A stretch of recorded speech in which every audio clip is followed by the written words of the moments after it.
नमस्कार दोस्तों, क्राइम तक में आपका स्वागत है। दिल्ली में बहुत बड़ी घटना हुई। दरअसल दिल्ली का लोधी कॉलोनी इलाका, जहां पर ये आप इमारत देख रहे हैं, यहां से एक नवविवाहिता गिर गई और उसकी मौत हो गई। इस मामले में पुलिस ने भी कार्रवाई की और उसके पति को अरेस्ट कर लिया। लेकिन अब चौंकाने वाली जानकारी सामने आ रही है। इस लड़की का नाम आकृति है। ये बता दूं आपको, इसने मरने से पहले सर्च किया कि दूसरी मंजिल से गिरकर क्या मौत हो सकती है। इस तरह की बातें सामने आ रही। दरअसल दहेज का मामला है जिसमें इस तरह के आरोप है कि इसे प्रताड़ित किया जा रहा था। आप सोचिए, 2 महीने पहले किसी लड़की की अगर शादी हुई हो और उसके बाद उसकी मौत हो जाए तो परिवार पर क्या बीत रही होगी। ये मामला होश उड़ाने वाला है। आकृति सुतार लड़की का नाम है। दरअसल आरोप जो लगे हैं वो घरेलू हिंसा, मानसिक प्रताड़ना के लगे हैं और पति और ससुराल वालों पर मारपीट का इल्जाम लगा है। आप सोचिए, दहेज के लोभी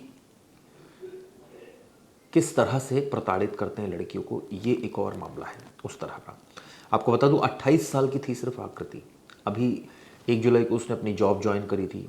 इससे पहले घर में झगड़े हो रहे थे, वो जॉब पर भी नहीं जा पा रही थी और जब गई तो उसने पार्टी भी दी शादी की। और आप सोचिए, सुबह पार्टी दी और शाम को वो गिर गई संदिग्ध परिस्थितियों में। पुलिस मामले की जांच कर रही है। कई सारे डिजिटल एविडेंस कलेक्ट किए जा रहे हैं। दरअसल 24 अप्रैल 2026 को अरस्तु सिक्का, इसके पति का नाम है, लव मैरिज हुई थी। आप सोचिए, पिछले काफ़ी समय से इनका अफेयर चल रहा था। लड़की ने सोचा कि शादी हो जाएगी तो सब ठीक हो जाएगा और एक अच्छी वो जीवन बिताना चाहती थी। तमाम तस्वीरें आप देख रहे हैं साइड में। दरअसल यही वो लड़की है जिसकी मौत हुई है, यानी आकृति सुतार। अब आप सोचिए, 4 जुलाई का वाकया। सुबह ऑफिस जाती है, उसके बाद सर्च करती है कि कैसे दूसरी मंजिल से गिरकर क्या मौत हो जाती है और उसके बाद इसकी संदिग्ध परिस्थिति में मौत हो जाती है। पुलिस हर एक एंगल से मामले की जांच कर रही है। लोधी कॉलोनी पुलिस ने कार्रवाई भी की है इस मामले में। जो उसका पति है उसको भी अरेस्ट कर लिया है। अब आरोप क्या क्या है वो आपको बताता हूं। परिवार का आरोप है कि शादी के बाद से ही आकृति के साथ मारपीट की जाती थी। उसे मायके से कुछ लाने के लिए कहा जाता था।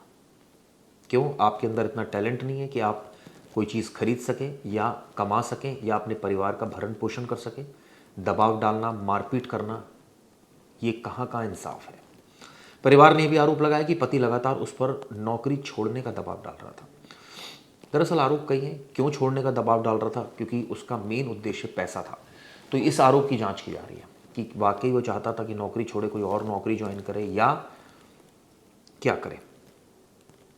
कुछ दिन तक वो ऑफिस नहीं गई क्योंकि बहुत परेशान थी लड़की। जब घर में इस तरह की टेंशन चल रही हो। दरअसल उस वक्त जब शादी हुई थी, इनके पिता नहीं है, उनको उनकी मौत हो चुकी है और भाई ने और घर के दूसरे सदस्यों ने जितना अपनी हैसियत के मुताबिक शादी की थी, लेकिन उसके बाद भी आप सोचिए ये हो गया। आगे आपको कहानी बताता हूँ। जिस दिन उसकी डेथ हुई उस दिन आकृति ऑफिस जाती है। उसने अपने सहकर्मियों के लिए शादी की एक छोटी सी पार्टी दी। इसके बाद वो घर के लिए निकली। सीसीटीवी फुटेज में आकृति घटना से पहले अकेले हाउसिंग सोसाइटी में प्रवेश करती दिखाई दे रही। दरअसल ये वही हाउसिंग सोसाइटी जहां पर उसकी मौत हुई है। पुलिस को पता चला कि शनिवार दोपहर 2:22 पर उसने गूगल सर्च भी किया और ये सर्च किया कि दूसरी मंजिल से गिरने से क्या मौत हो सकती है। फिलहाल कई एंगल से, जैसे मैंने बताया, पुलिस मामले की जांच में लगी है।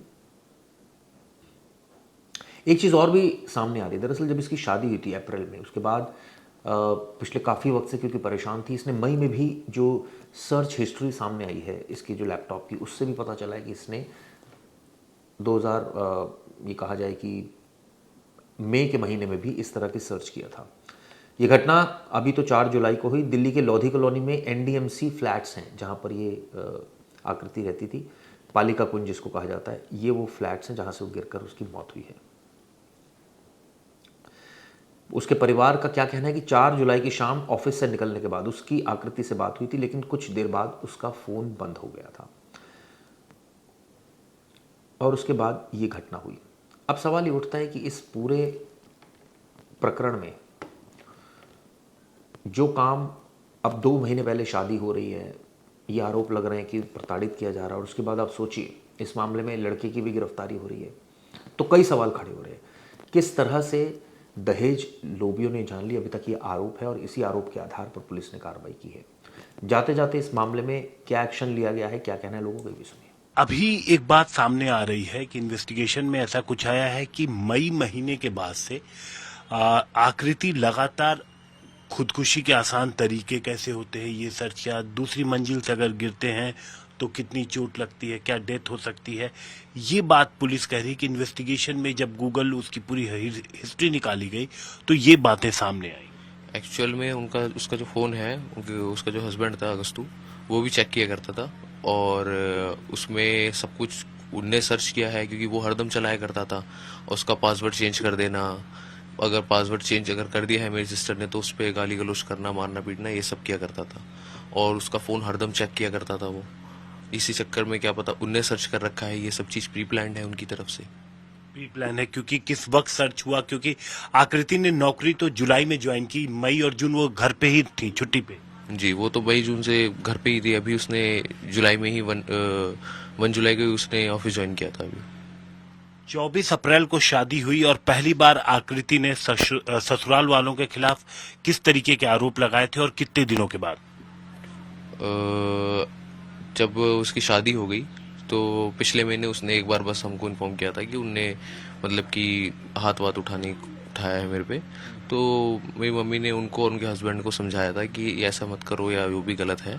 फिर उसके बाद उसने जितनी बार भी हाथ उठाया, गाली गलौज करी या फिर डाउरी के लिए उसने फोर्स आउट किया उन सब ने, तो उसको जो है मेरी मम्मी को उसने लास्ट अभी बताया था कुछ दिन पहले। उसके हस्बैंड ने बताया 7:30 बजे करीब कि आकृति की फोन बंद आ रही है। मैं सोची कि कहीं ट्रैफिक में फंस गया होगा। उसके फोन भी एक बार वो तोड़ दिया था, ठीक किए थे, फोन ठीक नहीं चल रहा था। मैं बोली क्या पता स्विच ऑफ हो गया होगा, फोन तो खराब थी। मैं बोली आ जाएगी, अब क्यों टेंशन ले रहे हो। फिर मैं निकल रही थी आधे रास्ते से, फिर मेरा लड़का फोन किया, नहीं उसका फोन नहीं मिल रहा, मम्मी तू घर आ जा। मैं वापस आ गया। फिर हम लोग जैसे उसके दोस्त वगैरह सबको बता दिए ऐसे ऐसे सिचुएशन। उसके एक हमारी पड़ोस में उसके एक जैसे दोस्त है, वो आके मेरे पास बैठा था। हम लोग मिलाते मिलाते उसका ही फोन तुरंत उसकी फोन में लग गया। फिर उधर के पुलिस बोले आप इधर ही आ जाओ, ऐसे ऐसे केस है। अब आपकी डिमांड क्या है? हमारी डिमांड है वो बाप बेटे उसके बहन जीजा सबको अब लोग जैसे आईन कानून हिसाब से उसको दंड दिया जाए। मेरे लड़की तो चली गई, उसके आत्मा तड़पेगी, नहीं तो उनको आप दंड दो, न्याय दो मेरे लड़की को।